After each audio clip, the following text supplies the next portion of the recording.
Let me tell you about that magnificent episode in human history. Commune de Paris. The story starts with stupidity. I'm speaking of Napoleon III, nephew of Bonaparte. He was a buffoon, a stage actor, smiling to the crowds while 16 million French peasants lived in blind, dark hovels, their children dying of starvation. But because he kept the legislature, because people voted, people thought that they had a democracy. A common mistake. Bonaparte wanted glory, so he made the mistake of attacking Bismarck's armies and was quickly defeated. Whereupon the victorious German troops marched into Paris, where they were met by something more devastating than guns: silence. They found the statutes of Paris draped in black, an immense, invisible, silent resistance. So they did the wise thing. They paraded to the Arc de Triomphe and quickly departed. The old French order, the Republic, liberals they called themselves, they did not dare come into Paris. They trembled with fear, because with the Germans gone, Paris was taken over by the workers, the housewives, the intellectuals, the clerks, the armed citizens. The people of Paris formed not a government, but something more glorious, something that governments everywhere fear: a commune, the collective energy of the people. It was the Commune de Paris. People were meeting 24 hours a day, everywhere, knots of 3 and 4, making decisions together. For the city was surrounded by the French army, threatening to invade at any moment. But Paris became the first free city in the world, the first enclave of liberty in a world of tyranny.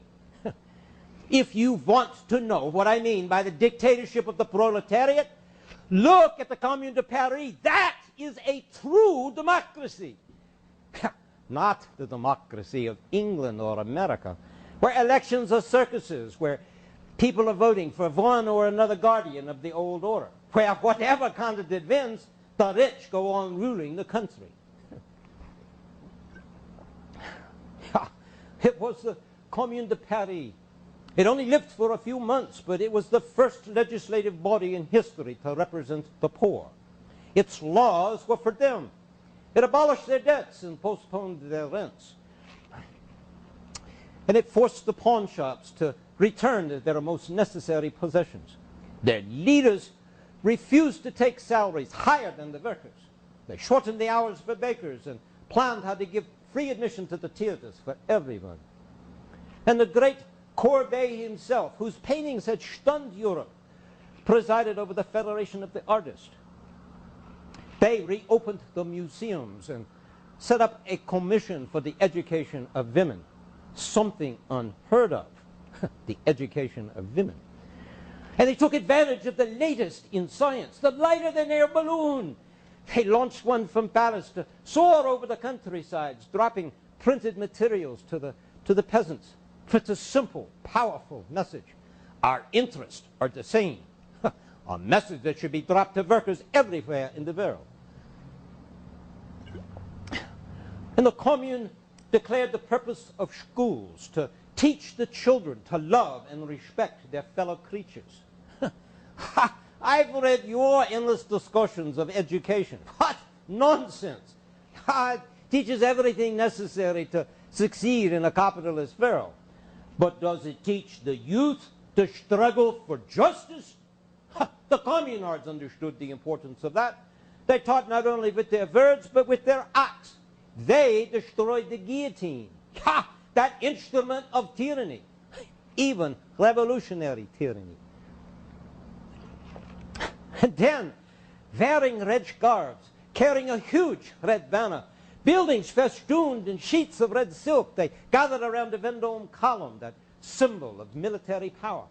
A huge statue surmounted by the bronze head of Napoleon Bonaparte. A pulley was attached to the head, capstan turned, and the head came crashing to the ground. And people climbed over the ruins. A red flag now floated from the top of the pedestal. Now it was a pedestal not of one country, but of the whole human race.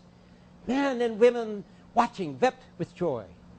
That was the Commune. The streets were always full. Discussions were going on everywhere. People shared things. They seemed to smile more often. Kindness ruled. And the streets of Paris were safe without police of any kind. That is socialism. Of course, that example of the Commune could not be allowed. So the army of the Republic marched into Paris and commenced the slaughter. The leaders of the Commune were taken to the Père Lachaise cemetery and lined against the stone walls and shot. Altogether, 30,000 people were killed. Ha! The Commune was crushed by the wolves and swine, but it was the most glorious achievement of our time. They feared the Commune. It was dangerous. It was too inspiring an example for the rest of the world, so they drowned it in blood. It still happens, does it not, that whenever in some corner of the world people, innocent of ideology, just angry with their lives, push aside the old order and commence to experiment with a new way of living, that it cannot be permitted. So they, you know who I mean by they, set about to destroy it, sometimes insidiously, covertly, sometimes directly and violently.